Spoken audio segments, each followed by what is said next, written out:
জুমার দিন যে সুবহানাল্লাহিল আযীম ওয়া বিহামদিহি 100 বার পড়বে, সূর্য ডুবা পর্যন্ত সুযোগ আছে। সুবহানাল্লাহিল আযীম ওয়া বিহামদিহি, সুবহানাল্লাহিল আযীম মনে থাকবো, সে 1 লক্ষ নেকি পাবে, তার মা বাবা 12,000 করে পাবে।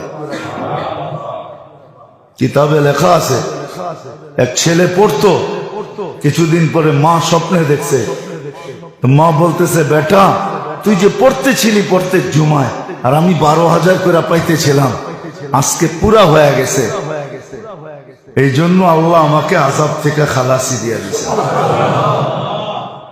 আমাদের পড়া উচিত সুবহানাল্লাহিল আযীম। মনে থাকবে?